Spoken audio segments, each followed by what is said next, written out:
ഇന്നത്തെ വചന പഠനത്തിലേക്കും അതുപോലെ നമ്മുടെ ചർച്ചാ ക്ലാസ്സിലേക്കും അതിൽ പങ്കെടുക്കുവാനായിട്ട് എത്തിച്ചേർന്നിരിക്കുന്ന എല്ലാ പ്രിയപ്പെട്ടവരെയും കർത്താവായ യേശുക്രിസ്തുവിന്റെ തുല്യനാമത്തിൽ സ്വാഗതം ചെയ്യുന്നു. 141 സെഷനാണ് ഇന്ന് നമ്മുടെ ഇവിടെ ആരംഭിക്കുന്നത്. ഇന്നത്തെ നമ്മുടെ പഠന വിഷയം മടുക്കാതെ എപ്പോഴും പ്രാർത്ഥിക്കുന്നത് എങ്ങനെ എന്നുള്ളതാണല്ലോ. ഇത് നാം ചിന്തിക്കുന്ന ഈ വിഷയത്തിന്റെ ഹെഡിങ്ങിൽ തന്നെ പ്രാർത്ഥന നമ്മിൽ മടുപ്പുണ്ടാക്കുന്ന ഒന്നാണ് എന്ന് നാം സമ്മതിക്കുകയാണ്. അതുകൊണ്ടാണല്ലോ മടുക്കാതെ എപ്പോഴും പ്രാർത്ഥിക്കുന്നത് എങ്ങനെയെന്ന് ദൈവവചനത്തിന്റെ അടിസ്ഥാനത്തിൽ നാം അന്വേഷിക്കുവാനും പഠിക്കുവാനുമായിട്ട് ഇപ്പോൾ ഒരുങ്ങിയിരിക്കുന്നത്. ഒരു ഭക്തനായ മനുഷ്യൻ പ്രാർത്ഥനയെക്കുറിച്ച് ഇപ്രകാരം പ്രസ്താവിച്ചത് ഞാൻ കേട്ടിട്ടുണ്ട്: ആത്മാവിന്റെ ശ്വാസോച്ഛ്വാസമാണ് പ്രാർത്ഥന എന്ന്. ആ വാക്കുകളിലൂടെ പ്രാർത്ഥന എത്രത്തോളം പ്രാധാന്യമുള്ളതാണ് എന്ന് നമുക്ക് ചിന്തിക്കുവാനായിട്ട് കഴിയും. നമുക്ക് എല്ലാ കാര്യത്തിലും മാതൃകയായ നമ്മുടെ കർത്താവിന്റെ ഈ ലോകത്തിലെ പ്രാർത്ഥനാ ജീവിതവും അതുപോലെ തന്റെ പ്രാർത്ഥനാ രീതികളും എല്ലായ്പ്പോഴും എല്ലാറ്റിനും വേണ്ടിയും പ്രാർത്ഥിക്കണം എന്നുള്ള കർത്താവിന്റെ നിർദ്ദേശവും നിരന്തരം പ്രാർത്ഥിക്കുവാനുള്ള കർത്താവിന്റെ ഉപദേശവും നമ്മുടെ ജീവിതത്തിലെ പ്രാർത്ഥനയുടെ പ്രാധാന്യം എത്രത്തോളം ഉണ്ട് എന്ന് മനസ്സിലാക്കുവാൻ മതിയായ കർത്താവിന്റെ ഉപദേശങ്ങളാണ്. എന്നിട്ടും നാം ഇതില് മടുത്തു പോകുന്നുവെങ്കിൽ ആ മടുപ്പിന്റെ കാരണവും അതിന്റെ പരിഹാരങ്ങളും കണ്ടെത്തി പരിഹരിക്കേണ്ടത് എത്രയോ ആവശ്യമാണ്. ആ നിലയിൽ ഇന്നത്തെ നമ്മുടെ വിഷയം വളരെ പ്രാധാന്യമുള്ളതാകിയാൽ നമുക്ക് വളരെ ശ്രദ്ധയോടെ ഇത് സംബന്ധിച്ചുള്ള ദൈവിക ആലോചനകൾ ശ്രദ്ധിക്കാം. അതിനായിട്ട് ദൈവം നമ്മെ ഓരോരുത്തരെയും ധാരാളമായിട്ട് സഹായിക്കട്ടെ. ഈ വിഷയം ഇന്ന് നമുക്ക് മുമ്പിൽ അവതരിപ്പിച്ച് ദൈവിക ആലോചനകൾ നമുക്ക് പകർന്നു നൽകുന്നത് നമുക്ക് പ്രിയപ്പെട്ട MM ജോസഫ് സഹോദരനാണ്.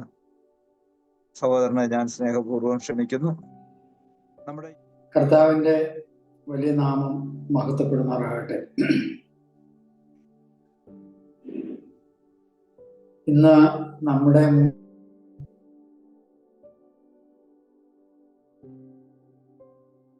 നിങ്ങളുടെയൊക്കെ ചോദ്യങ്ങളാണ്. പ്രാർത്ഥനയുടെ പ്രാധാന്യവും പ്രാർത്ഥിക്കണം എന്നുള്ള ആ കൽപ്പനയും നമുക്കെല്ലാവർക്കും അറിയാവുന്നതാണ്. നമ്മുടെ എല്ലാവരുടെയും ഹൃദയത്തിന്റെ ഒരു ആഗ്രഹം കൂടിയാണ് പ്രാർത്ഥിക്കുന്ന മനുഷ്യരായിട്ട് തീരണം എന്ന്. എന്നാൽ നമ്മുടെയൊക്കെ പ്രായോഗിക ജീവിതത്തിൽ നാം പരിശോധിച്ചാൽ പ്രാർത്ഥനയിൽ മടുത്തു പോകുന്ന ആളുകളാണ് നാം ചില വിഷയങ്ങളെ കുറിച്ച് വളരെ ഭാരത്തോടെ ആഗ്രഹത്തോടെ ആത്മാർത്ഥമായിട്ട് പ്രാർത്ഥനയിൽ സമയം ചെലവഴിക്കുന്നു. എന്നാൽ നാം ആഗ്രഹിച്ചതുപോലെയും ആഗ്രഹിച്ച സമയത്തും അത് ലഭിക്കാതെ വരുമ്പോൾ തന്നെയല്ല, ചില സന്ദർഭങ്ങളിൽ നമ്മുടെ പ്രാർത്ഥിച്ചതിന് വിരുദ്ധമായ ഒരു ഉത്തരവും കാണുകയും കേൾക്കുകയൊക്കെ ചെയ്യുമ്പോൾ നാം പ്രാർത്ഥനയിൽ മടുത്തു പോകുന്ന ആളുകളാണ്. എന്നാൽ ദൈവത്തിന്റെ വചനം നമ്മുടെ ജീവിതത്തില്, നമ്മുടെ ക്രിസ്തീയ ജീവിതയാത്രയില് കർത്താവ് തന്നിരിക്കുന്ന ഗൈഡ് ബുക്കാണല്ലോ ദൈവത്തിന്റെ വചനം. ഈ ദൈവവചനത്തിന്റെ ഒരു ശ്രേഷ്ഠത എന്നുള്ളത് നമ്മുടെ ജീവിതത്തിൽ നാം അഭിമുഖീകരിക്കുവാൻ സാധ്യതയുള്ള പ്രശ്നങ്ങളെ, പ്രയാസങ്ങളെ, പ്രതിസന്ധികളെ മുന്നിൽ കണ്ടുകൊണ്ട് തന്നെ അവയ്ക്ക് പരിഹാരങ്ങൾ ദൈവവചനത്തിൽ രേഖപ്പെടുത്തിയിട്ടുണ്ട് എന്നുള്ളതാണ്. പ്രത്യേകിച്ച് നമ്മുടെ മുമ്പിലുള്ള ഈ ചോദ്യം മടുത്തു പോകാതെ പ്രാർത്ഥിക്കുക എന്നുള്ളതാണ്. എങ്ങനെ സാധിക്കും? കർത്താവ് പ്രാർത്ഥനയെ കുറിച്ച് ധാരാളം പഠിപ്പിച്ചിട്ടുണ്ട്. പ്രത്യേകിച്ച് പ്രാർത്ഥനയുടെ സുവിശേഷം എന്ന് അറിയപ്പെടുന്ന ലൂക്കോസ് എഴുതിയ സുവിശേഷത്തില് 2 അധ്യായങ്ങളിലായിട്ട് കർത്താവ് ഈ വിഷയത്തെ വിവിധ ആംഗിളുകളിൽ നിന്നുകൊണ്ട് ചർച്ച ചെയ്യുന്നു. ആദ്യത്തേത് ലൂക്കോസിന്റെ സുവിശേഷം 11-ാം അധ്യായം അതിന്റെ 5 മുതൽ ഉള്ള വാക്യങ്ങളില് നമുക്ക് കാണുവാൻ കഴിയുന്നതാണ്. രണ്ടാമത്തേത് ലൂക്കോസ് 18-ലാണ്.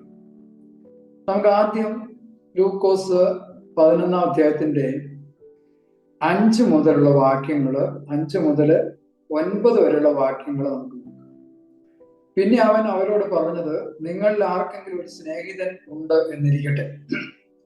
അവൻ അർദ്ധരാത്രിക്ക് അവന്റെ അടുക്കൽ ചെന്ന്, സ്നേഹിത, എനിക്ക് 3 അപ്പം വായ്പ തരണം.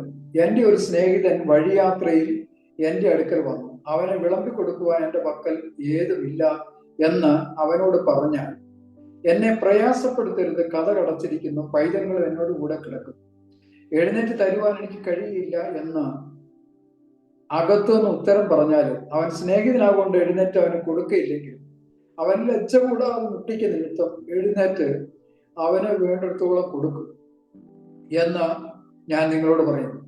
യാചിപ്പിൻ എന്നാൽ നിങ്ങൾക്ക് കിട്ടും, അന്വേഷിപ്പിൻ എന്നാൽ നിങ്ങൾ കണ്ടെത്തും, മുട്ടുവിൻ എന്നാൽ നിങ്ങൾക്ക് തുറക്കും. യാചിക്കുന്ന ഏവനും ലഭിക്കുന്നു, അന്വേഷിക്കുന്നവൻ കണ്ടെത്തും. കർത്താവ് ഇവിടെ അർദ്ധരാത്രിയില് വന്ന സ്നേഹിതനെ കുറിച്ചാണ് പറഞ്ഞത്. താന് അപ്രതീക്ഷിതമായി തന്റെ വീട്ടില് ആ ഒരു സ്നേഹിതൻ വന്നു 3 അപ്പം ചോദിക്കുകയാണ്. അർദ്ധരാത്രി ആയതുകൊണ്ട് അവന് പറഞ്ഞ്, ഞാന് ഉറങ്ങി, പൈതങ്ങളും കിടക്കുകയാണ്, എഴുന്നേറ്റ് തരാനായിട്ട് പറ്റില്ല എന്ന് പറഞ്ഞു. പക്ഷെ ഇവിടെ നമ്മൾ വായിക്കുന്നത് അവന് സ്നേഹിതനാകൊണ്ട് കൊടുക്കുകയില്ല. എന്നാൽ അതിനെ പറഞ്ഞ ലജ്ജ കൂടാതെ മുട്ടിക്ക നിമിത്തം എന്നൊരു വാക്കാണ്.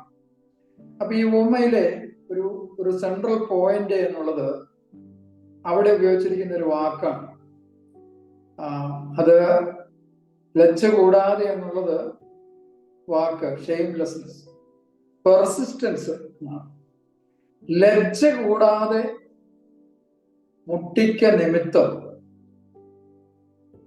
എഴുന്നേറ്റ് അവന് വേണ്ടിടത്തോളം കൊടുക്കും എന്ന് കർത്താവ്. ഈ സ്നേഹിതനോട് ഒഴിഴിവ് പറഞ്ഞിട്ടും അവന് നിർത്തിയില്ല, വീണ്ടും ചോദിച്ചുകൊണ്ടിരുന്നു. അവസാനം നിർബന്ധത്താല് ലജ്ജ കൂടാതെ ചോദിക്കുന്ന നിമിത്തമായിട്ട് എഴുന്നേറ്റ് കൊടുക്കുന്നു. അപ്പൊ അസൗകര്യം പറഞ്ഞ സ്നേഹിതൻ ലജ്ജ കൂടാതെ ചോദിച്ചപ്പോൾ, മടുത്തു പോകാതെ ചോദിച്ചപ്പോൾ കൊടുത്തുവെങ്കിൽ ദൈവം എത്രയധികം തരും എന്നുള്ളതാണ് ഇവിടുത്തെ വിവക്ഷ. എന്നിട്ട് അതുകൊണ്ട് കർത്താവ് പറയാണ്, 9-10 വാക്യങ്ങളിൽ പറയാണ്, അതുകൊണ്ട് എന്ത് ചെയ്യണമെന്ന് പറഞ്ഞിരിക്കുന്നത്. 9-10 പറയുന്നത്, യാചിപ്പിൻ എന്നാൽ നിങ്ങൾക്ക് കിട്ടും, അന്വേഷിപ്പിൻ എന്നാൽ നിങ്ങൾ കണ്ടെത്തും, മുട്ടുവിൻ എന്നാൽ നിങ്ങൾക്ക് തുറക്കും. യാചിക്കുന്ന ഏവന് ലഭിക്കുന്ന, അന്വേഷിക്കുന്നവൻ കണ്ടെത്തുന്ന, മുട്ടുന്നവന് തുറക്കും. അപ്പൊ ഇവിടെ പറയാണ്, കീപ്പ് ഓൺ ആസ്കിങ്, ചോദിച്ചുകൊണ്ടേയിരിക്കുക. കീപ്പ് ഓൺ സീക്കിങ്, അന്വേഷിച്ചുകൊണ്ടേയിരിക്കുക. കീപ്പ് ഓൺ നോക്കിങ്, മുട്ടിക്കൊണ്ടേയിരിക്കുക. അപ്പൊ തീവ്രമായി തുടർമാനമായി ചോദിക്കുക. ഇവിടുത്തെ പ്രധാനപ്പെട്ട ഒരു എംഫസിസ് എന്നുള്ളത് പ്രാർത്ഥനയിൽ സ്ഥിരത നിലനിർത്താനായി ലജ്ജ കൂടാതെ തുടർമാനമായി പ്രാർത്ഥിക്കുക, ചോദിക്കുക എന്നുള്ളതാണ്.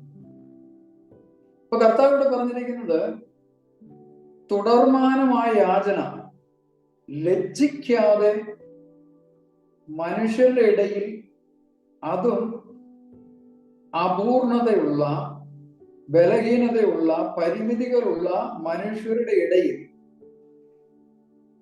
ഈ ലജ്ജ കൂടാതെയുള്ള ചോദിക്കൽ ഫലപ്രദമെങ്കിൽ നല്ല ദാനങ്ങളെ കൊടുക്കുവാൻ ആഗ്രഹിക്കുന്ന സ്വർഗീയ പിതാവ് എത്ര ഫലപ്രദം. കാരണം അതിന്റെ തൊട്ട് താഴെ ഇങ്ങനെ പറയുകയാണ്, നിങ്ങളിൽ ഒരു അപ്പനോട് മകൻ അപ്പം ചോദിച്ചാൽ അവന് കല്ല് കൊടുക്കുമോ? അല്ല മീൻ ചോദിച്ചാൽ പകരം പാമ്പിനെ കൊടുക്കുമോ? മുട്ട ചോദിച്ചാൽ തേളിനെ കൊടുക്കുമോ? അങ്ങനെ ദോഷികളായ നിങ്ങൾ നിങ്ങളുടെ മക്കൾക്ക് നല്ല ദാനങ്ങളെ കൊടുക്കുവാൻ അറിയുന്നുവെങ്കിൽ സ്വർഗസ്നായ നിങ്ങളുടെ പിതാവ് തന്നോട് യാചിക്കുന്നവർക്ക് പരിശുദ്ധാത്മാവിന് എത്ര അധികമായി, മറ്റു വേദഭാഗങ്ങളിൽ നന്മ എത്ര അധികമായി നൽകും എന്ന് കാണുവാനായിട്ട് കഴിയും. അപ്പോ ഇവിടെ ലജ്ജ കൂടാതെ ചോദിക്കുമ്പോൾ പരിമിതിയുള്ള മനുഷ്യൻ കൊടുക്കുന്നുവെങ്കിൽ പരിമിതികളില്ലാത്ത സ്നേഹവാനായ ദൈവം മക്കൾക്ക് നല്ല ദാനങ്ങളെ കൊടുക്കുവാൻ ആഗ്രഹിക്കുന്ന സ്വർഗീയ പിതാവ് എത്രയധികം എന്നാണ് ചോദിക്കുന്നത്. അപ്പൊ ഈ മടുത്തു പോകാത്ത പ്രാർത്ഥനയിൽ ഇവിടുത്തെ ഈ ഉപമയില് ലജ്ജ കൂടാതെ തുടർമാനമായി ചോദിച്ചുകൊണ്ടിരിക്കുക എന്നുള്ള ഒരു കാര്യത്തിനാണ് പ്രാധാന്യം കൊടുക്കുന്നത്. ഇനി രണ്ടാമത്തെ ഉപമ നമുക്ക് 18-ാം അധ്യായത്തിലാണ്. ലൂക്കോസിന്റെ സുവിശേഷം തന്നെ 18-ാം അധ്യായത്തില് കർത്താവ് ഇവിടെ തന്നെ ആരംഭത്തിൽ തന്നെ, സാധാരണ കർത്താവ് ഉപമകൾ പറയുമ്പോൾ ആ ഉപമയുടെ ലക്ഷ്യം എന്താണ് എന്നുള്ളത് ആദ്യം പറയാറ്. എന്നാല് ഇവിടെ 18-ാം അധ്യായത്തിൽ നമ്മൾ വായിക്കുമ്പോൾ മടുത്തു പോകാതെ എപ്പോഴും പ്രാർത്ഥിക്കണം എന്നുള്ളതിന് അവരോട് ഒരു ഉപമ പറഞ്ഞു എന്നാണ് പറയുന്നത്. ആരംഭത്തിൽ തന്നെ ഈ ഉപമയുടെ ലക്ഷ്യം എന്താണ് എന്നാണ് അവിടെ രേഖപ്പെടുത്തിയിട്ടുള്ളത്. അവിടെ പറയുന്നത്, ദൈവത്തെ ഭയവും മനുഷ്യനെ സംഖ്യമില്ലാത്ത ഒരു ന്യായാധിപൻ ഒരു പട്ടണത്തിൽ ഉണ്ടായിരുന്നു. ആ പട്ടണത്തിൽ വിധവയും ഉണ്ടായിരുന്നു. അവൾ അവന്റെ അടുക്കൽ ചെന്ന് എന്റെ പ്രതിയോഗിയോട് പ്രതിക്രിയ നടത്തി രക്ഷിക്കണമേ എന്ന് പറഞ്ഞു. അവന് കുറെ കാലത്തേക്ക് മനസ്സിലായി. പിന്നെ അവൻ, എനിക്ക് ദൈവത്തെ ഭയവും മനുഷ്യനെ സംഖ്യയുമില്ല, എങ്കിലും വിധവ എന്നെ അസഹ്യമാക്കുന്നത് കൊണ്ട് ഞാൻ അവളെ പ്രതിക്രിയ നടത്തി രക്ഷിക്കും, അല്ലെങ്കിൽ അവൾ ഒടുവിൽ വന്ന് എന്നെ മുഖത്തടിക്കുമെന്ന് ഉള്ളുകൊണ്ട് പറഞ്ഞു. അനീതിയുള്ള ന്യായാധിപൻ പറയുന്നത് കേൾപ്പില്ല. ദൈവമോ രാപ്പകൽ തന്നോട് നിലവിളിക്കുന്ന തന്റെ വൃതന്മാരുടെ കാര്യത്തിൽ ദീർഘക്ഷമയുള്ളവനായാലും അവരെ പ്രതിക്രിയ നടത്തി രക്ഷിക്കുകയില്ലയോ? വേഗത്തിൽ അവരെ പ്രതിക്രിയ നടത്തി രക്ഷിക്കുമെന്ന് ഞാൻ നിങ്ങളോട് പറയും. എന്നാൽ മനുഷ്യപുത്രൻ വരുമ്പോൾ അവൻ ഭൂമിയിൽ വിശ്വാസം കണ്ടെത്തുമോ എന്ന് കർത്താവ്. ഈ ഉപമയെ കുറിച്ച് പറയുന്നത് പാരബിൾ ഓഫ് കോൺട്രാസ്റ്റ്, വിരുദ്ധ ആശയ ഉപമയാണ്. വിരുദ്ധ ആശയ ഉപമയാണ്. ഇവിടെ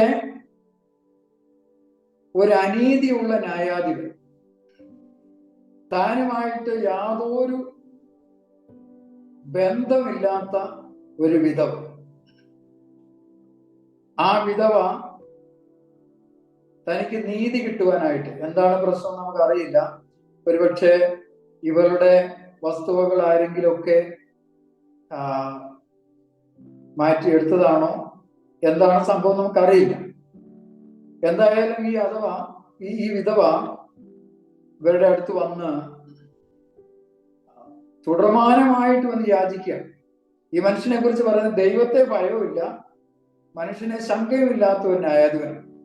അപ്പൊ ആ ന്യായാധിപൻ തീർച്ചയായിട്ടും ഈ വിധവയോട് ഒരു കരുണ കാണിക്കാനായിട്ട് യാതൊരു സാധ്യതയില്ല.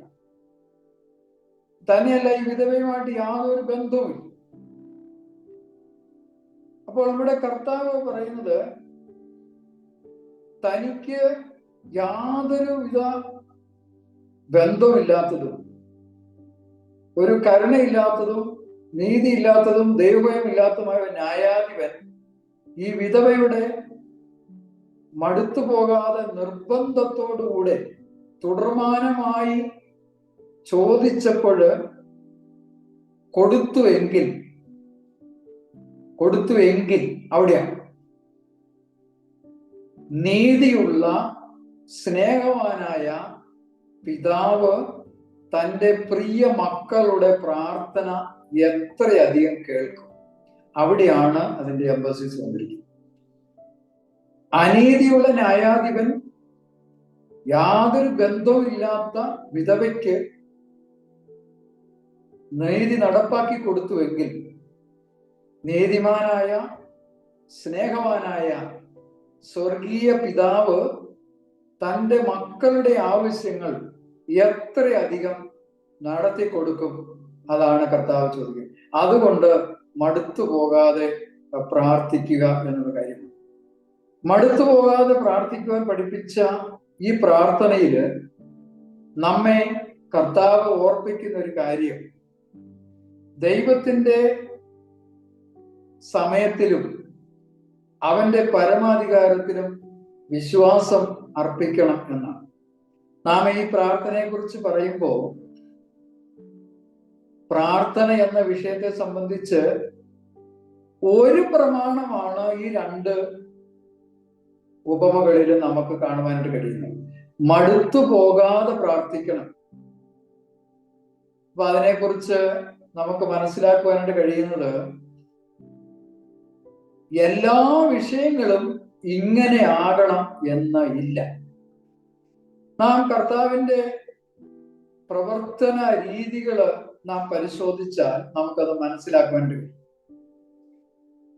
മർക്കോസ് 10:52 ബർത്തിമായി എന്ന കുരുടൻ കർത്താവെ എനിക്ക് കാഴ്ച തരണമേ എന്ന് പറഞ്ഞപ്പോൾ കർത്താവ് അവന് കാഴ്ച കൊടുത്തു. അപ്പൊ തന്നെ കൊടുത്തു. നിന്റെ വിശ്വാസം പോലെ ആകട്ടെ എന്ന് പറഞ്ഞു. എന്നാൽ അതേ കർത്താവ് മത്തായി 15:21 ഒരു കനാന്യ സ്ത്രീ, മത്തായി 15:21 നമ്മളിങ്ങനെയാണ് വായിക്കുന്നത്. യേശു അവിടെ വിട്ട് സോർ സീദോൻ എന്ന പ്രദേശങ്ങളിലേക്ക് വാങ്ങി. ആ ദേശത്ത് നമുക്ക് ഒരു കനാന്യ സ്ത്രീ വന്ന് അവനോട്, കർത്താവേ ദാവീദ് പുത്രാ, എന്നോട് കരുണ തോന്നണമേ, എന്റെ മകൾക്ക് ഭൂതോപദ്രവം കഠിനമായിരിക്കും നിലവിളിച്ചു. അവൻ അവളോട് ഒരു വാക്ക് ഉത്തരം പറഞ്ഞു. അവന്റെ ശിഷ്യന്മാർ അടുത്ത് വന്ന്, അവൻ നമ്മുടെ പിന്നാലെ നിലവിളിച്ചും കൊണ്ട് വരുന്നു, അവളെ പറഞ്ഞയക്കണമേ എന്ന്. നമുക്കിവിടെ കാണുന്നത് ഈ സ്ത്രീയെ അവളുടെ മക്കൾക്ക് വേണ്ടി കണ്ണുനീരോടുകൂടി നിലവിളിച്ചുകൊണ്ട് പുറകെ. നമ്മളത് വായിക്കുമ്പോൾ കർത്താവ് വളരെ അവഗണിക്കുന്നതായിട്ട് നമുക്ക് തോന്നുന്നു. എന്നാൽ കർത്താവ് ഉത്തരം കൊടുത്തു എന്നുള്ളതാണ്. ഇപ്പോ ദൈവം ഉത്തരം നൽകുന്നതിനും താമസിക്കുന്നതിനും നമ്മുടെ നന്മയ്ക്കായുള്ള ചില ഉദ്ദേശങ്ങളുണ്ട്. ദൈവം ഉത്തരം താമസിപ്പിക്കുന്നത് ദൈവത്തിന് കഴിവില്ലാഞ്ഞിട്ടോ മനസ്സില്ലാഞ്ഞിട്ടോ അല്ല. അപ്പൊ അതിനെക്കുറിച്ച് ഒരു ദേവദാസൻ പറഞ്ഞത്, നമുക്ക് പല കാര്യങ്ങളെ കുറിച്ചും ദൈവത്തിന്റെ പല പ്രവൃത്തികളെ കുറിച്ചും ആത്യന്തികമായിട്ട് നമുക്ക് ഉത്തരം കണ്ടെത്തുവാനായിട്ട് കഴിയുകയില്ല. ചില കാര്യങ്ങളെ കുറിച്ചുള്ള വിശദീകരണങ്ങള് നമുക്ക് എല്ലാ കാര്യത്തെ സംബന്ധിച്ച വിശദീകരണം ദൈവത്തിന്റെ വചനത്തിലില്ല. അപ്പൊ ദൈവം താമസിപ്പിക്കുന്നതിനും അപ്പൊ തന്നെ കൊടുക്കുന്നതിനും ഒക്കെ ദൈവത്തിനൊരു ഉദ്ദേശം ഉണ്ട് എന്നുള്ള കാര്യം. ഈ രണ്ട് ഉപമകളിലൂടെയും കർത്താവ് നമ്മെ പഠിപ്പിച്ച ഒരു കാര്യം, പ്രധാനപ്പെട്ട കാര്യം, പ്രാർത്ഥനയില് നാം മടുത്തു പോകുവാനുള്ള സാധ്യതയുണ്ട്. അതുകൊണ്ട് മടുത്തു പോകാതെ പ്രാർത്ഥിക്കണം. ആദ്യത്തെ ഉപമയില് ഒരു സ്നേഹിതൻ തൻ്റെ സ്നേഹിതന് വേണ്ടി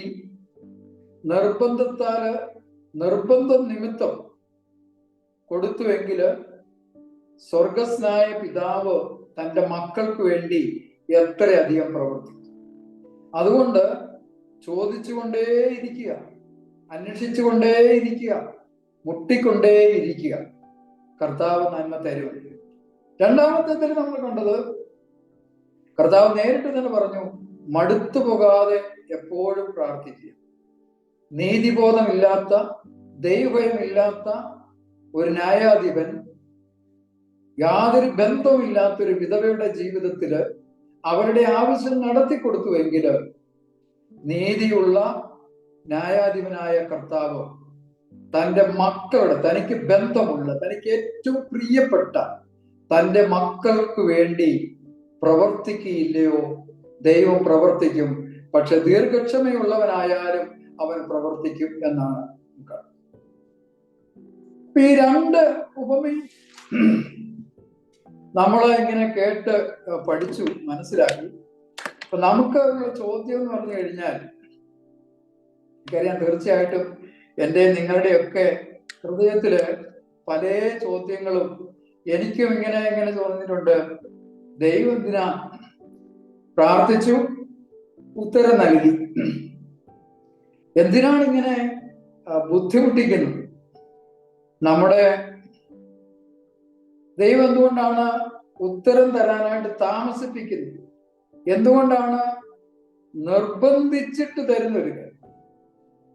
ഒരു കാര്യം നമ്മൾ ഓർക്കണം, നമ്മുടെ ദൈവത്തെ കുറിച്ച് ഞാൻ അതിനെക്കുറിച്ച് പറയുന്നതാണ്. അപ്പോ മടുത്തു പോകാതെ പ്രാർത്ഥിക്കാനായിട്ട് നമുക്ക് പ്രാർത്ഥനയെ സംബന്ധിച്ചും ദൈവത്തെ സംബന്ധിച്ചുമുള്ള ചില കാഴ്ചപ്പാടുകളിൽ വ്യത്യാസം വരുത്തേണ്ടത് ആവശ്യമാണ്. അപ്പൊ ഈ രണ്ട് ഉപമകളുടെയും വെളിച്ചത്തില് ഞാൻ ചില കാര്യങ്ങൾ, 5ഓളം കാര്യങ്ങൾ പറയാനായിട്ട് ആഗ്രഹിക്കുകയാണ്. ഒന്നാമത്തെ കാര്യം, പ്രാർത്ഥനയെ സംബന്ധിച്ച് നമ്മുടെ കാഴ്ചപ്പാട് വ്യത്യാസപ്പെടണമെന്നുള്ളതാണ്. Our view of prayer is about reward. God's view of prayer is about relationship.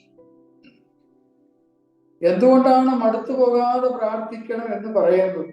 അതിന് കാരണം, ആദ്യമായിട്ട് ഈ പ്രാർത്ഥന എന്നുള്ളത് നമ്മെ സംബന്ധിച്ചിടത്തോളം പലപ്പോഴും എന്തെങ്കിലുമൊക്കെ ദൈവത്തിൽ നിന്ന് ലഭിക്കുവാൻ വേണ്ടിയിട്ടുള്ളത്. ആ ധാരണയാണ് നമുക്കുള്ളത്. നമുക്കൊരാവശ്യം വന്നു, ദൈവത്തോട് ചോദിച്ചു, ദൈവം അത് സമയത്ത് തന്നു.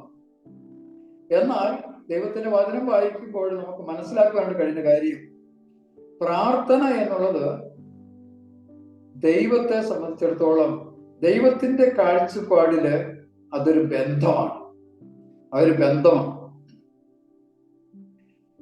പ്രാർത്ഥന കേവലം കാര്യങ്ങൾ ലഭിക്കുവാൻ വേണ്ടിയുള്ള ഒരു കുറുക്കുവഴിയല്ല.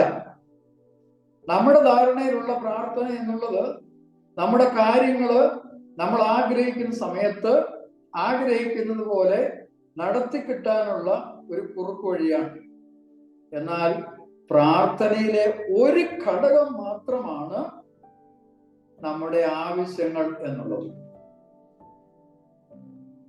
പ്രാർത്ഥനയെ നമ്മൾ പരിശോധിക്കുമ്പോൾ, നാം പ്രാർത്ഥിക്കുമ്പോൾ സംഭവിക്കുന്ന കാര്യങ്ങൾ നമുക്ക് പരിശോധിച്ചാൽ, പ്രാർത്ഥനയിൽ നാം ദൈവവുമായിട്ടുള്ള കൂട്ടായ്മയിൽ വരികയാണ്. ദൈവവുമായിട്ടുള്ള സംഭാഷണമാണ്, ദൈവവുമായിട്ടുള്ള കൂട്ടായ്മ ബന്ധത്തിനുള്ള മുഖാന്തരം എന്നുള്ള പ്രാർത്ഥനയാണ്. ആ പ്രാർത്ഥന ഏറ്റവും പ്രധാനപ്പെട്ട ഘടകം എന്നുള്ളത് ദൈവിക കൂട്ടായ്മയ്ക്കുള്ള മുഖാന്തരമാണ് പ്രാർത്ഥന എന്നുള്ള കാര്യം.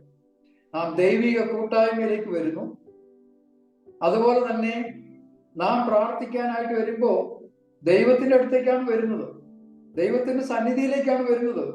അങ്ങനെ വരുന്ന സന്ദർഭത്തില് നമ്മുടെ ജീവിതത്തില് വളരെ വ്യത്യാസങ്ങൾ വരും. കാരണം നമ്മുടെ ഹൃദയങ്ങളെ വിലയിരുത്തുവാനായിട്ട്, കാരണം വിശുദ്ധനായ, സ്നേഹവാനായ, പരിശുദ്ധനായ ഒരു ദൈവത്തിന്റെ അടുത്തേക്കാണ് വരുന്നത്. അപ്പൊ തീർച്ചയായിട്ടും നമ്മൾ ദൈവത്തിന്റെ അടുത്തേക്ക് വരുമ്പോ തീർച്ചയായിട്ടും നാം നമ്മുടെ ജീവിതങ്ങളെ പരിശോധിക്കേണ്ടതായിട്ട് വരും. അപ്പൊ ഒരു ഹൃദയ പരിശോധന നടക്കും, ഒരു ഒരു വിലയിരുത്തല് നടക്കും. ദൈവത്തിന് നന്ദി പറയും. അതുപോലെ തന്നെ ദൈവത്തിന്റെ സന്നിധി വരുമ്പോ, നാം ആത്മാർത്ഥമായിട്ട് വരുമ്പോ നമ്മുടെ ഭാഗത്ത് വന്നിരിക്കുന്ന വീഴ്ചകളെ കുറിച്ച് മാനസാന്തരപ്പെടും, ഏറ്റുപറയും. ദൈവഹിതത്തിന് നമ്മളെ തന്നെ താഴ്ത്തുവാനായിട്ട് ഇടയായിത്തീരും. അപ്പോ പ്രാർത്ഥന എന്നുള്ളത് ഒരു ബന്ധമാണ്. അത് കാര്യങ്ങൾ നേടിയെടുക്കാനുള്ള കുറുക്കുവഴിയല്ല. ഈ പ്രമാണം നമ്മൾ മനസ്സിലാക്കേണ്ടത് പ്രാർത്ഥനയിൽ മടുത്തു പോകാതിരിക്കാനായിട്ട് സഹായകരമാണ്. പ്രാർത്ഥന ദൈവമായിട്ടുള്ള ഒരു ബന്ധമാണ്. ആ ബന്ധത്തിലേക്ക് വരുമ്പോ ആ ബന്ധം നമ്മുടെ ഉള്ളില് വളരെ വ്യത്യാസങ്ങൾ രണ്ടാമതായിട്ട് നാം പ്രാർത്ഥനയിൽ മടുത്തു പോകാതിരിക്കുവാനായിട്ട് നമുക്ക് നമ്മുടെ ദൈവത്തെക്കുറിച്ചുള്ള കാഴ്ചപ്പാട് വ്യത്യാസം വരുത്തേണ്ടത് ആവശ്യമാണ്. Change our view of God. ദൈവത്തെക്കുറിച്ചും ദൈവത്തിന്റെ പ്രവൃത്തികളെ കുറിച്ചുമുള്ള നമ്മുടെ കാഴ്ചപ്പാട് വചനപ്രകാരമായിരിക്കേണ്ടത് ആവശ്യമാണ്.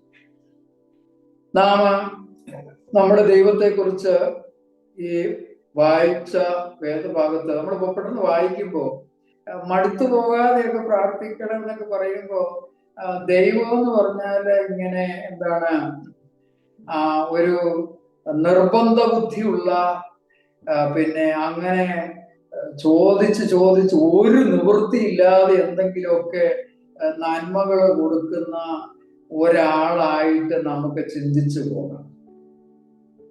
കാരണം ഇവിടെ അതാണ് ഞാൻ പറഞ്ഞത്, ഈ ഭൂമിക്കകത്ത് ഈ അനീതിയുള്ള ന്യായാധിപന്റെ ഓപ്പോസിറ്റ് ആണ് നമ്മുടെ കർത്താവ്. അത് വിരുദ്ധ ആശയങ്ങളുള്ള ഒരു ഉപമയാണ്. അനീതിയുള്ള ന്യായാധിപനെ പോലെയല്ല നമ്മുടെ കർത്താവ്. നമ്മുടെ കർത്താവ് ഇങ്ങനെ കുറെ ചോദിച്ച് നിർബന്ധം സഹിക്കുക വയ്യാതെ കർത്താവ് ചെയ്യുന്ന ഒരാളായിട്ടല്ല, മറിച്ച് കർത്താവിന്റെ ഇതിനകത്ത് എംഫസിസ് എന്നുള്ള കാര്യം അനീതിയുള്ള ന്യായാധിപൻ പോലും കൊടുക്കുന്നുവെങ്കിൽ എന്നുള്ളതാണ്. അപ്പൊ ഇവിടെ നമ്മുടെ ദൈവത്തെ കുറിച്ച് നമ്മൾ വായിക്കുമ്പോ എന്താണ്, കർത്താവ് ഇങ്ങനെ പറഞ്ഞു, നിങ്ങൾ നിങ്ങളുടെ മക്കൾക്ക് നല്ല ദാനങ്ങളെ കൊടുക്കുവാൻ ആഗ്രഹിക്കുന്നുവെങ്കിൽ സ്വർഗസ്ഥനായ നിങ്ങളുടെ പിതാവ്. മത്തായിയുടെ സുവിശേഷം 7-ാം അധ്യായം അതിന്റെ 11-ാമത്തെ വാക്യം, അങ്ങനെ ദോഷികളായ നിങ്ങൾ നിങ്ങളുടെ മക്കൾക്ക് നല്ല ദാനങ്ങളെ കൊടുപ്പാൻ അറിയുന്നുവെങ്കിൽ സ്വർഗസ്നായ നിങ്ങളുടെ പിതാവ് തന്നോട് യാചിക്കുന്നവർക്ക് നന്മ എത്രയധികം. അപ്പൊ അതാണ് നമ്മുടെ കർത്താവ് എന്നുള്ള കാര്യം. നല്ലവനാണ്, സ്വർഗസ്ഥനായ പിതാവാണ്. ഇതിനെക്കുറിച്ച് പറയുന്നത് compassionate friend and loving father. ഒരു ആർദ്രതയുള്ള സ്നേഹിതനും അതുപോലെ തന്നെ സ്നേഹവാനുമായ ഒരു പിതാവാണ്. നമ്മുടെ ഏറ്റവും വലിയ നന്മയെ കരുതി പ്രവർത്തിക്കുന്നവനായ ഒരു ദൈവമാണ്. ബൈബിളിലെ ദൈവം നല്ലവനാണ്, കമ്പാഷനേറ്റ് ഫ്രണ്ടാണ്, സ്നേഹവാനായ പിതാവാണ്. ആ ബോധ്യം നമുക്ക് ഇല്ലേ? നാം നമ്മുടെ മക്കൾക്ക് നല്ല ദാനങ്ങളെ കൊടുക്കുവാൻ ആഗ്രഹിക്കുന്നുവെങ്കിൽ പരിമിതികളില്ലാത്ത സ്വർഗീയ പിതാവ് തന്നോട് യാചിക്കുന്നവർക്ക് എത്രയധികമായിട്ട് നന്മയെ കൊടുക്കും. അങ്ങനെ നന്മകളെ കൊടുക്കുവാനായിട്ട് ആഗ്രഹിക്കുന്ന ഒരു പിതാവാണ്. അത് നമ്മുടെ ദൈവത്തെ കുറിച്ച് ചിന്തിക്കും. അത് നമുക്ക് ദൈവത്തിന് മുമ്പാകെ വരുമ്പോ ആ ഒരു മുൻധാരണ ആവശ്യമാണ് ദൈവത്തെ കുറിച്ച്. രണ്ടാമതായിട്ട് നമ്മുടെ പ്രാർത്ഥന അടുത്ത് പോകാതിരിക്കേണ്ട, ദൈവത്തെ കുറിച്ച് ചിന്തിക്കേണ്ട ഒരു കാര്യം, ദൈവം സർവശക്തനാണ്, സർവാധികാരിയാണ്. എന്നാല് ദൈവത്തിന്റെ വചനം നമ്മൾ വായിക്കുമ്പോ ദൈവം ചെയ്യുന്ന ഒരു കാര്യം, തന്റെ മക്കളുടെ പ്രാർത്ഥനയ്ക്ക് ഉത്തരമായിട്ട് ഈ ലോകത്ത് പ്രവർത്തിക്കുവാൻ ഇഷ്ടപ്പെടുന്ന ഒരു ദൈവമാണ് നമ്മുടെ ദൈവം.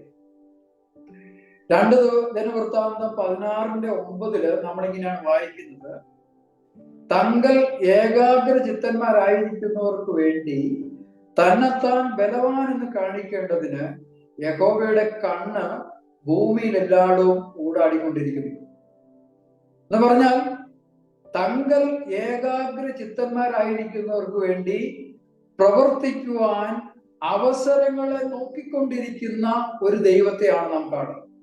നാം പിന്നീട് ലൂക്കോസിന്റെ സുവിശേഷം ആണ് തോന്നുന്നു, കർത്താവ് ലൂക്കോസിന്റെ 10:2 കർത്താവ് ഇങ്ങനെ പറഞ്ഞു, വിളവധികം വേലക്കാരെ ചുരുക്കം, അതുകൊണ്ട് വിളവിന്റെ നാഥനോട് വേലക്കാരെ അയക്കുവാൻ പ്രാർത്ഥിക്കാനായിട്ട്. അപ്പൊ ചോദ്യം, വിളവ് അധികമാണെന്നും വേലക്കാർ ചുരുക്കമാണെന്നും കർത്താവിന് അറിയാമെങ്കിൽ കർത്താവിനെ അയച്ചുകൂടെ? പക്ഷെ കർത്താവിടെ എന്താ പറഞ്ഞത്? വിളവധികം, വേലക്കാര് ചുരുക്കം, അതുകൊണ്ട് വേലക്കാരെ അയക്കുവാനായിട്ട് വിളവിന്റെ നാഥനോട് പ്രാർത്ഥിക്കും. അപ്പൊ അവിടെ നമുക്ക് മനസ്സിലാക്കാൻ കഴിയുന്ന കാര്യം, ദൈവത്തിന്റെ പദ്ധതി ദൈവം പ്ലാൻ ചെയ്തിരിക്കുന്നത് ദൈവമക്കളുടെ പ്രാർത്ഥനയ്ക്ക് ഉത്തരമായി ഈ ലോകത്ത് പ്രവർത്തിക്കുവാൻ പ്ലാൻ ചെയ്തിരിക്കുന്ന ഒരു ദൈവത്തെയാണ് നമുക്ക് കാണുന്നത്. വേറെ ബാക്കി നമുക്ക് നോക്കിയാല്, നാം ചോദിക്കും മുമ്പേ നമ്മുടെ ആവശ്യങ്ങൾ കർത്താവിന് അറിയാം. എന്നിട്ടും കർത്താവിനോട് പറഞ്ഞ കർത്താവ് എന്ന് പറഞ്ഞത് അന്നൊന്ന് വേണ്ട ആഹാരത്തിന് വേണ്ടി ചോദിക്കുവാനായിട്ടാണ് പറഞ്ഞിരിക്കുന്നത്. അതായത് ദൈവത്തെ കുറിച്ച് നമ്മൾ മനസ്സിലാക്കേണ്ടത്, ദൈവം സർവശക്തനാണ്. നമ്മുടെ ആരുടെയും ഇത് കൂടാതെ പ്രവർത്തിക്കുവാനായിട്ട് കഴിയുന്ന ദൈവമാണ്.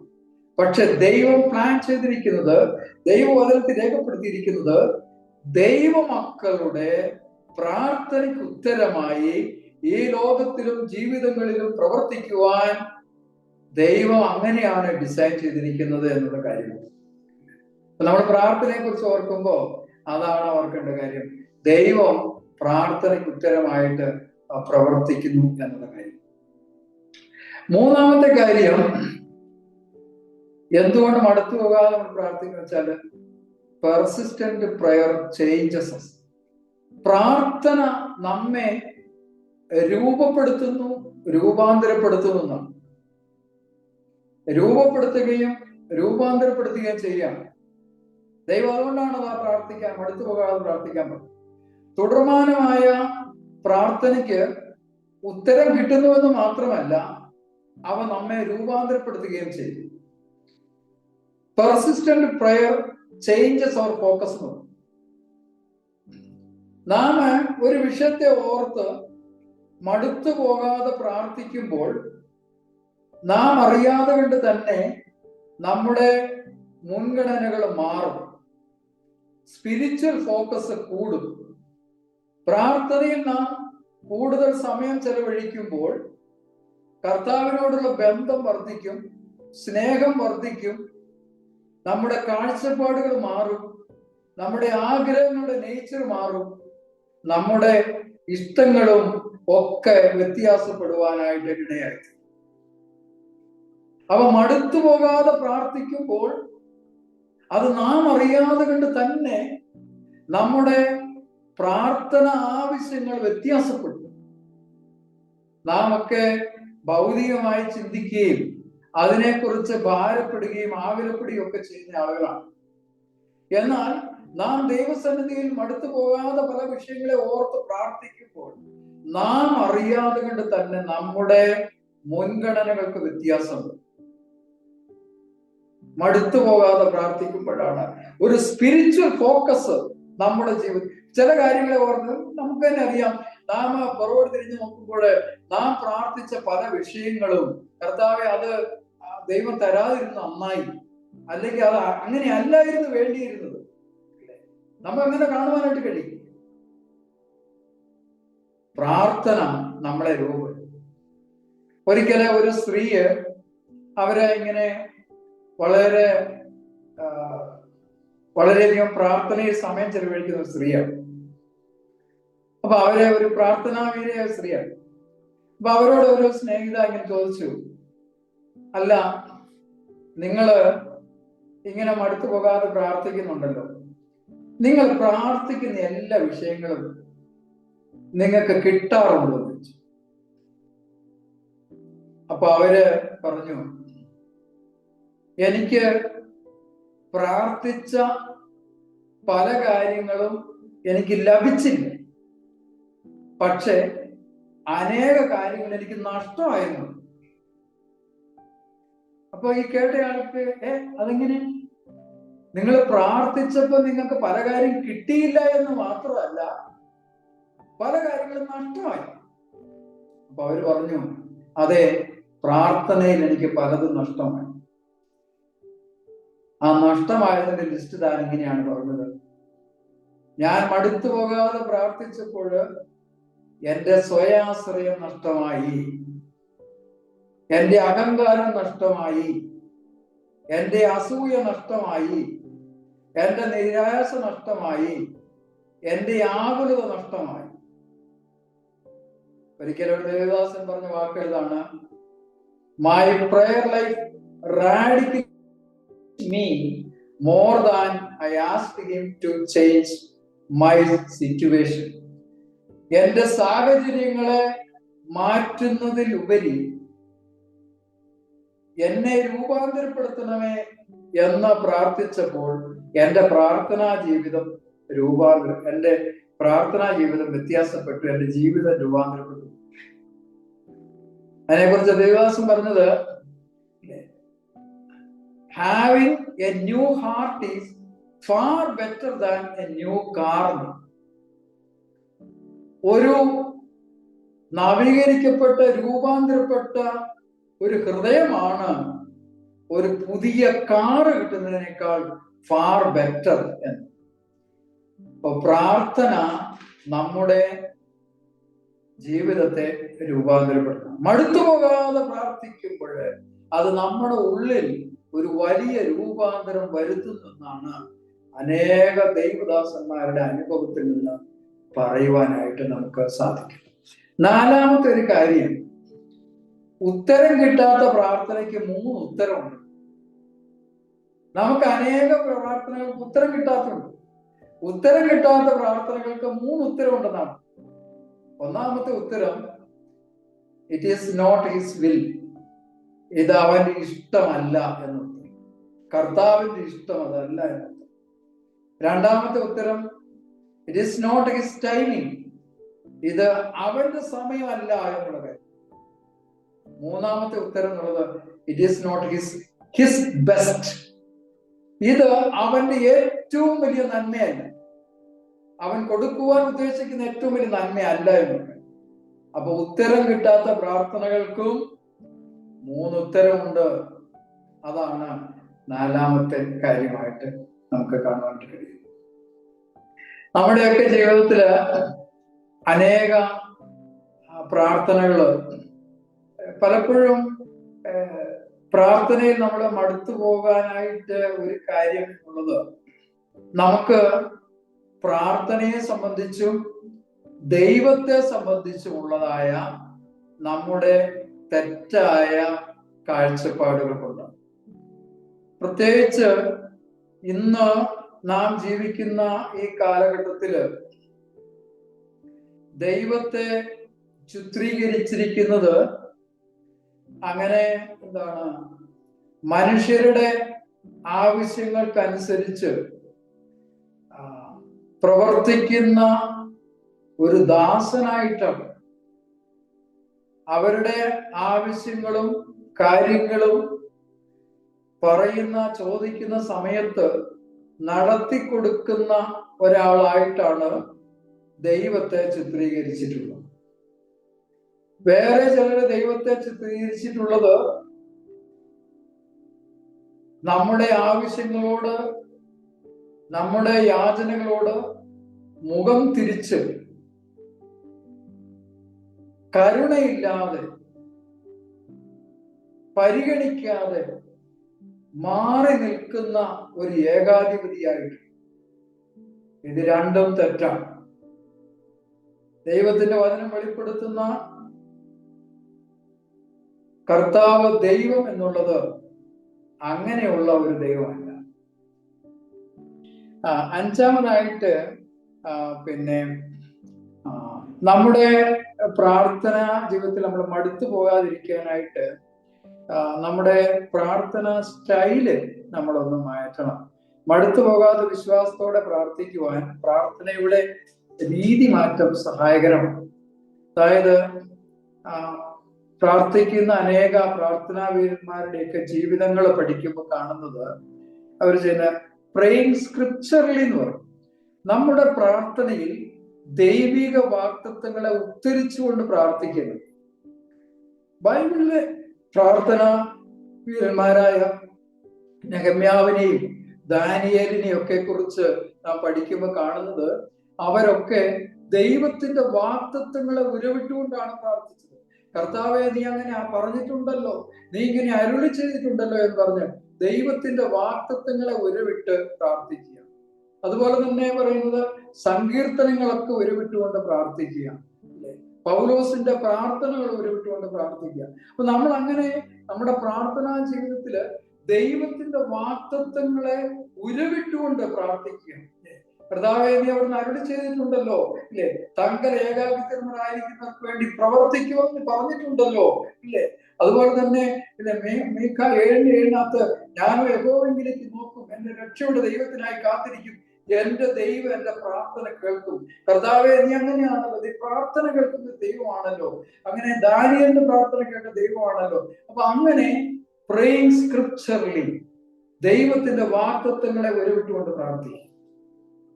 അതുപോലെ തന്നെ പൗലോസ് അപ്പോസ്തലന്റെ ഒക്കെ പ്രാർത്ഥന നാം ചോദിക്കുന്നതിലും നനയ്ക്കുന്നതിലും അത്യന്തം പരമമായിട്ട് ചെയ്യാൻ കഴിവുള്ള ദൈവമാണ്. അപ്പൊ ദൈവത്തിന്റെ വാഗ്ദത്തങ്ങളെ മനഃപ്പാഠമാക്കി ദൈവത്തിന്റെ വാഗ്ദത്തങ്ങളെ ഉരുവിട്ട് നമ്മൾ പ്രാർത്ഥിക്കുമ്പോൾ നമ്മുടെ വിശ്വാസം വർദ്ധിക്കും, നമുക്ക് പ്രാർത്ഥനയിൽ തുടരുവാനായിട്ട് നമുക്ക് കഴിയുമെന്നുള്ളത് നമുക്കങ്ങനെ കഴിയും. അതുപോലെ തന്നെ നാം അടുത്തു പോകാതെ പ്രാർത്ഥിക്കുവാനായിട്ട് നമുക്ക് എന്താണ് പ്രയർ വിത്ത് അല്ലെ ഫോർ മറ്റുള്ളവരുമായിട്ട് ചേർന്ന് പ്രാർത്ഥിക്കേണ്ടത്. പ്രാർത്ഥനയുടെ പോരാട്ടത്തിൽ സഹപഠന്മാരെ കണ്ടെത്തി ഒരുമിച്ച് പ്രാർത്ഥിക്കേണ്ടത്. കർത്താവിന്റെ വചനത്തിനകത്ത് മത്തായി 18:10 കർത്താവ് പറയുന്ന പ്രത്യേകം പറയുന്നൊരു കാര്യമുണ്ട്. എന്താണ്? 2 പേര് 2-3 പേർ ഒരുമിച്ച് പ്രാർത്ഥിക്കുമ്പോൾ ഭൂമിയിൽ വെച്ച് നിങ്ങളിൽ 2 പേർ യാചിക്കുന്ന ഏത് കാര്യത്തിലും ഐക്യമത്യപ്പെട്ടാൽ അത് സ്വർഗസ്ഥനായ എന്റെ പിതാവിൽ നിന്ന് അവർക്ക് ലഭിക്കുമെന്നാണ്. നമ്മള് സഹപഠന്മാരെ കണ്ടെത്തുക. നമുക്ക് ഒരുമിച്ച് മടുത്തു പോകാതെ പ്രാർത്ഥിക്കുവാനായിട്ട് ആളുകളെ, നമ്മുടെ കൂടെ പ്രാർത്ഥിക്കുവാനായിട്ട് ആളുകളെ കണ്ടെത്തുക എന്നുള്ളതാണ്. അപ്പൊ അന്യോന്യം നമുക്ക് ഉത്സാഹിപ്പിക്കുവാനും അന്യോന്യം പ്രാർത്ഥനയിൽ സ്ഥിരതയിൽ നിൽക്കുവാനും നമ്മെ സഹായിക്കുന്നതാണ്. തന്നെയല്ല, ഒരു പ്രത്യേക ബ്ലെസ്സിങ് കർത്താവ് അവിടെ പറഞ്ഞിട്ടുണ്ട്. മത്തായി 18:19 2 പേർ ഐക്യവത്യപ്പെട്ട് ചോദിക്കുമ്പോൾ നൽകാമെന്ന് കർത്താവ് പറഞ്ഞിരിക്കുകയാണ്. അപ്പൊ പ്രാർത്ഥനയിലും അടുത്തു പോകാതെ നമുക്ക് മുന്നോട്ട് പോകുവാനായിട്ട് നമുക്ക് സാധിക്കും എന്നാണ് എനിക്ക് പറയാനായിട്ട് കാര്യം. ഈ 2 ഉപമകളിലൂടെയും കർത്താവ് ആദ്യത്തെ ഉപമയിൽ പറഞ്ഞതുപോലെ ലജ്ജ അങ്ങനെ